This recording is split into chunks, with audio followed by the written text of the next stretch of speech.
You're listening to the Health Powered Productivity Podcast by Rader Co. I'm Marcey Rader, keynote speaker, consultant, and your host on high performance. In each bite-sized episode, I'll discuss topics like relentless prioritization, time and attention guardrails that stick, meeting makeovers, remote work, and sustainable habits you'll actually keep. Share this with your team or use it as pre-work before your next meeting. Your output follows your environment. If you change the room, you can change the result. And if you've ever ended a day thinking, I worked all day and I have no idea what I did, then this episode is your rescue. I am kicking off a 3-part series on attention anchors, and today is the first anchor, environment. Next up are mindset and energy. And I want you to think of this as guardrails that keep your brain in focus mode, not rules, but guardrails. Quick definition, so we are in alignment. Attention anchors are external and internal guardrails that keep your attention where you meant for it to go. Today is external. The room, the desk, the lighting, the noise, the notifications, and the signals you send to other humans. Now, let's get this out of the way. You do not need to be in deep work all day. I am a high-performance consultant, coach, speaker. I am not a wizard. You will switch tasks. Things will ping you. But you do need intentional, protected blocks where the point is to do the thing, not think about doing the thing while watching your inbox.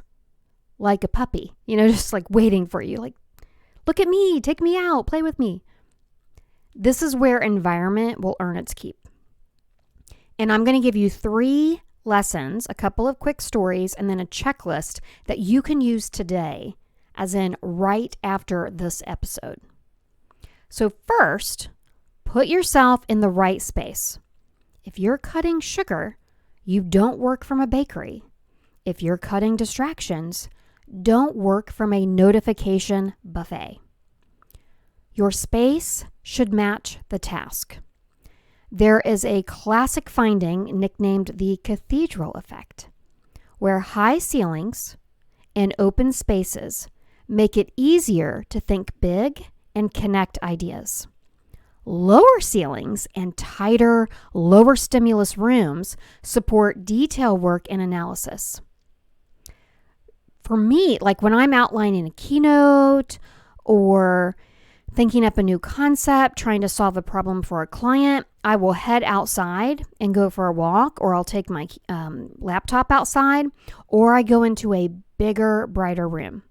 When I am editing a chapter or I'm reviewing a proposal line by line, I pick a smaller space and dim the visual noise. Now, I have a great office. It's a pretty big room. It feels very spacious to me. It's great for meetings, for virtual presentations. It's also nice for creative planning. But when I belonged to a co-working space, I would drive there and slip into one of those tiny phone booths, and I would crank it out for 3 hours, and I would get so much done in that little box. And I thought, what is up with, how can I do this? What is going on here? And then my friend, Dr. John Molidor, he explained the cathedral effect to me. Big rooms, open skies, big ideas, very creative, and, low ceilings, darker, smaller rooms, more detailed work, and just a light bulb.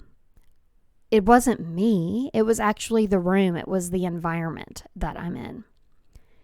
And, think about this in terms of micro zones. So you could create focus zones where you are in a smaller space with fewer visual inputs, maybe use one screen, one monitor, and maybe a chair that doesn't swivel around like a carnival ride. If you're thinking about collaborating, that's when you want to go to a larger space, have a big whiteboard, multiple monitors, brighter light. But we're talking about focus zones here. And if you're in an open office, you still have options. Hopefully you have a huddle room. You can book one of those phone booths or borrow an empty conference room if you have to. Just somewhere different that can signal to your brain that you're doing a different kind of work. One move, one task. And you don't have to live there. You just visit it on purpose. And reality check on, sit anywhere office plans. They're great for bumping into people. They are awful for sustained attention. And think about having in your open area, like posted focus hours or bookable quiet spaces if you are the leaders of those types of areas. And then let people see you model it. Book a room with the title, like when you book online and you have to say like your name, if you can also put a title like deep work, annual report, or something like you would book time with the client, because you are the client. When you are booking this deep work time, think about you as being the client and the environment that you would set up for them. If your task were a client, you would not be letting people interrupt you, when you're in a meeting with them and, checking your phone and things. So think of your task as the client. Now, a few quick environment levers that you could use today. Your sightline. Clear your field of view. If you don't need it for this task, it doesn't get to stare at you. Think about the light. Maybe you feel more creative if it's lighter and brighter, but warmer and dimmer makes you, focus in and pay attention more to detail. That's how I am, actually. Temperature. You want it cold enough to stay alert, but comfortable enough to sustain. I know for me, temperature makes a huge difference, especially in the summer. I call it summer winter, when places have air conditioning so cold, I just can't even focus. And so think about, if you have ability to control the temperature, how that affects your ability to focus. And then just using one screen, like your laptop, during your focus sprints. I know, it's horrible. What? One screen? Yes, you can do it. I know you can. Your twin 32-inch monitors are majestic, beautiful. They're also bait. So try 60 minutes on just a single screen. I will take my laptop when I am writing and I will go somewhere where all I have is the one screen. And there are a lot of people in the ADHD community that are going back to single screens. So lesson 2 would be eliminating the easy enemies. And I'm talking about those tiny little thieves. Your phone, your chat, email. They're not evil. They're just very needy.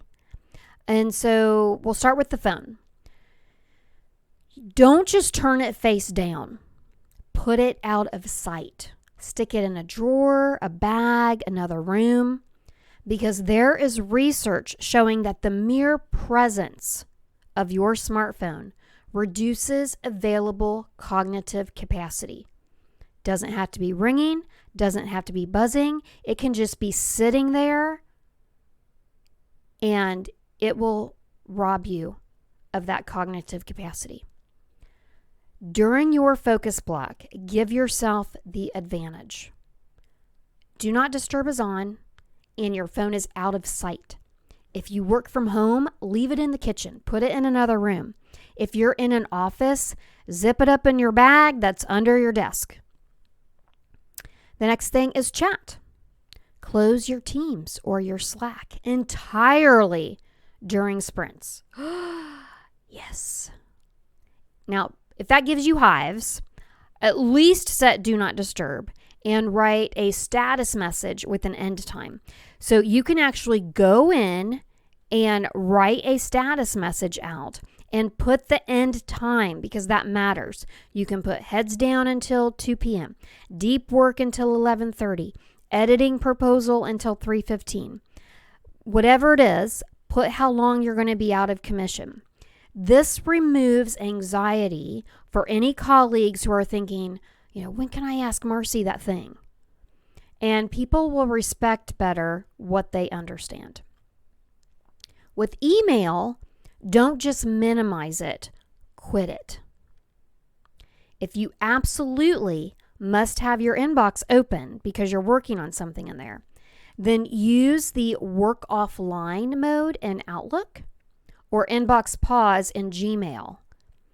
So work offline in Outlook, it lets you read what's there and you can write replies, but they're parked in your outbox until you're done. And you're not seeing the new emails come in to distract you. And this little button is hidden. So if you go into send receive up at the top, and it's usually in the middle of the bar, there's a button that says work offline. Click that. And you won't see any new emails, and all of your emails that you write just sit in the outbox until you click work offline again. If you use the Google platform, you can download an extension called Inbox Pause. This is by Boomerang.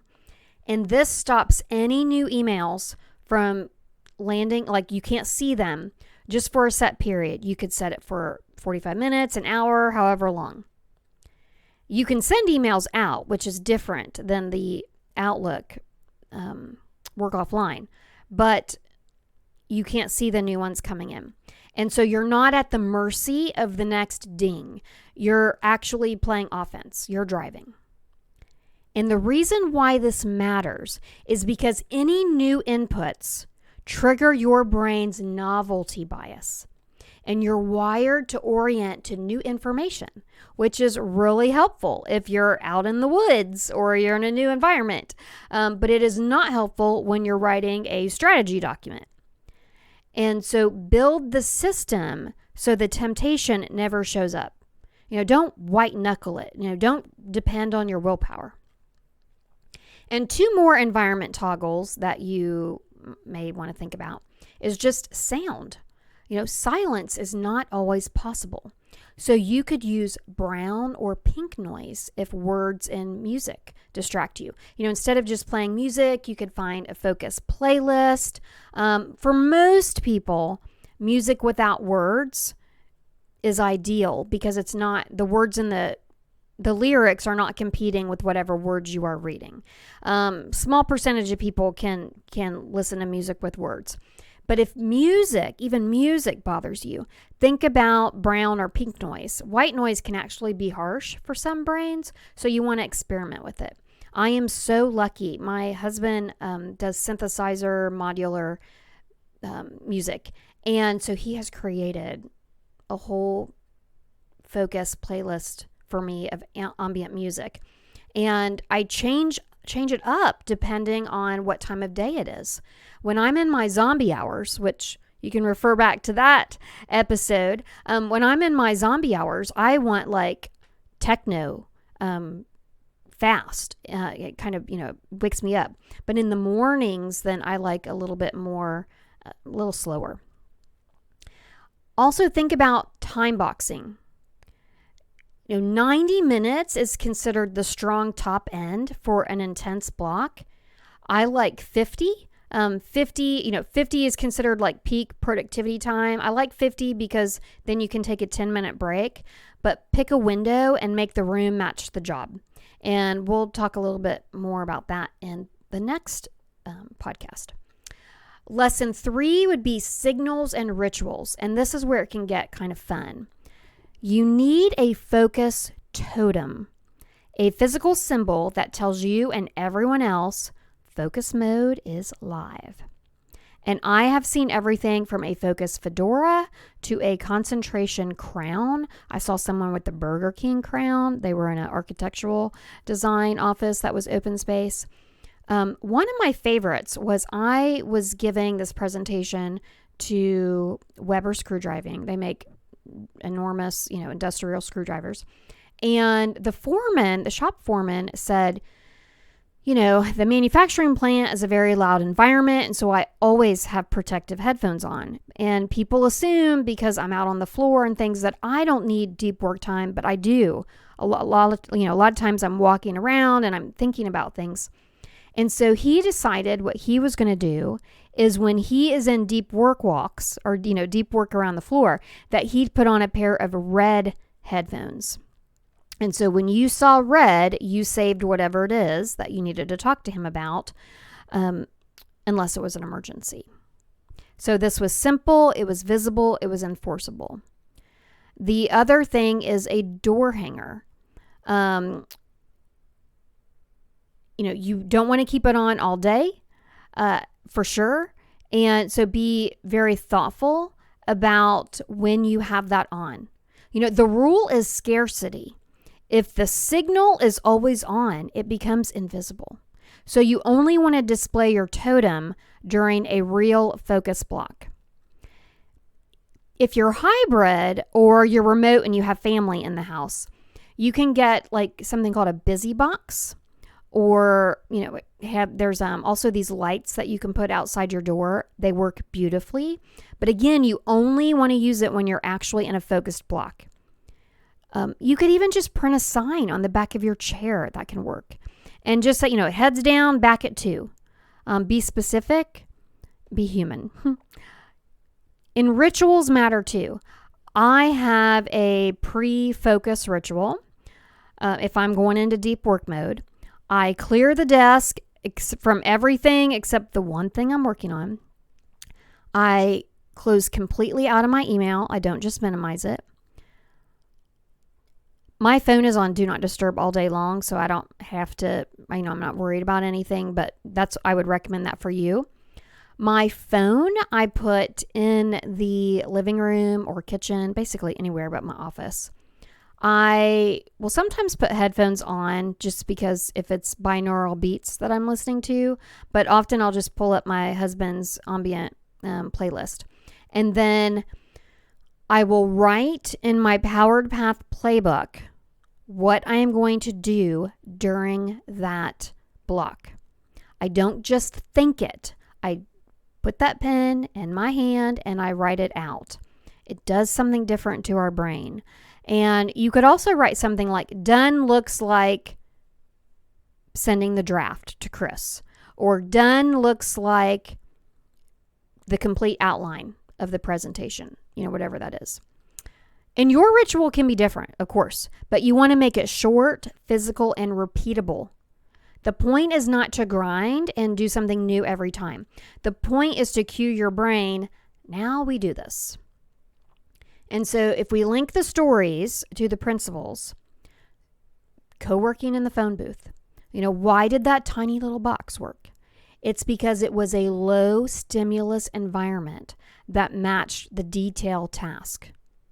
The space matched the job. It was like a microzone. Red headphones. Why did that work? Because it was a clear signal with a shared meaning that wasn't used all the time. And because he made that clear with everybody on the floor, it became a social contract. And visibility plus social contract will equal respect. And the door hanger. I worked with a CFO in South Carolina, and she kept her Do Not Disturb sign up all day and also had the door open part of the day. And I said, do you leave that on all day? And she said, yes, no one respects it. Well, of course they don't, because you leave it on all day. And so the signal didn't, it was no longer a signal. It was just wallpaper. So scarcity turns the totem into a promise. On means on, off means come in. So I know that there are going to be some objections already. Like, what if my job is to be responsive? Well, then your deep work blocks are shorter and scheduled. So maybe they're just 30 to 45 minutes twice a day. Or maybe they're just 30 minutes once a day, depending on your role. You can still set D&D and status with an end time. And I would really hope people can wait 30 to 45 minutes for non-urgent questions.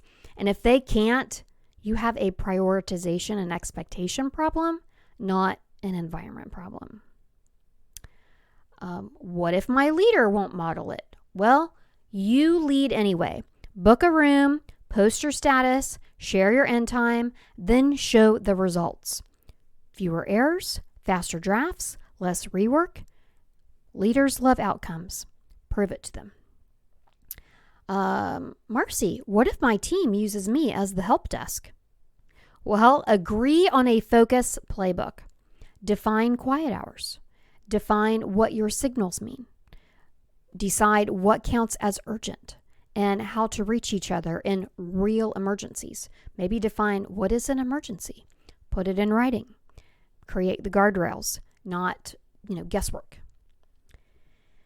So here's your buffet. Pick one and then layer. Add to it. So first, do a 3 to 5 minute focus reset. You could set a timer for 3 to 5 minutes and do this. Clear the desk except for your current task, whatever you need. Quit your email. Switch to work offline if you need your email up. Put your do not disturb, on your phone, and with your chat, put an end time. Put your phone out of sight. Write your one sentence, this is what I'm doing, and then go. And then 2, single monitor sprint. Take a 60-minute block with only your laptop screen, no extra monitor. You have one browser window open or one document. Close everything else. Yes, you can. I know you can do it. I know you can. Your brain will thank you. Space swap. For creative work, go outside or into a high ceiling room. For detail work, pick a smaller, lower stimulus space. Try that just once this week and see if anything changes for you. You know what? I am not even going to re-record this episode. That was my timer going off. And because I had a block to work on this podcast episode for 50 minutes and then to take a 10-minute break. And I just roll with it with these podcast episodes. And this one is turning out to be a little longer than I thought. And I could edit that out, but this is real life. This is how I work. And I work with a timer called a time timer. So there you go. If you heard that little beep, beep, beep, beep, that is my time timer. If you didn't hear it, then this microphone is really good.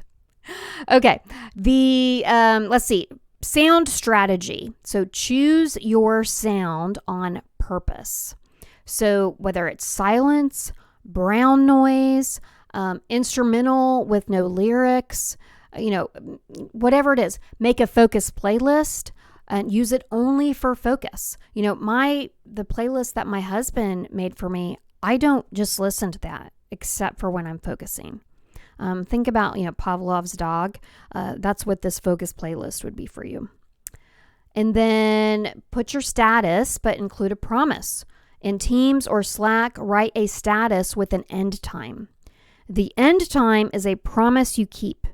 If you're done early, release it. If you need more time, update it. People respect what you respect. Number 6, email tame. Outlook, work offline for your sprint. Gmail, try inbox pause for a 60-minute block or something. Batch your responses. Be responsible for reacting. I'm not saying this right. Batch your responses and be responsible for responding in a set amount of time. Like maybe it's within 2 hours or 24 hours or whatever that is for your role. You're not ignoring, you're just sequencing. And then focus totem. Pick one signal. Headphones, door hanger, busy box, a hat. Use it only during real blocks and tell your team what it means. And then create a focus playbook. If you lead a team, document your guardrails. quiet hours, signals, where to work for what kind of task, how to reach someone if the plant's on fire. Share it in your onboarding, go over it regularly, and then model it yourself. Our brains are context sensitive. Change your surroundings and you change what your brain expects to happen. You're reducing the number of decisions, you're removing bait, and you're giving yourself permission to do deep work. You are not depending on willpower. You are engineering the win for yourself. So that is Attention Anchors, Part 1, Environment. I go through attention anchors in the Elevate Your Focus program and sometimes in the Reclaim Your Workday program. And, there's 3 parts to it: environment, mindset, and energy. Your homework is to do 1 step. I want you to pick a single lever from today's list and use it for 1 50 to 90 minute block this week. And if that feels like too much, if you are just starting out with 30 minutes, then just do 30. Start somewhere, log the result, and notice, errors you might have avoided, speed that you gained, rework that may be reduced. And then in the next episode, we'll talk mindset. And that's your internal narrative and how to set expectations with yourself and your team so the environment you just built actually gets used. And then part 3 is energy, because the best designed room won't help if the human in the chair is running on fumes. Here's my one last point of view on all of this. Relentless prioritization beats endless optimization. You have to relentlessly prioritize first, and then you optimize. And you start by optimizing the room you're in.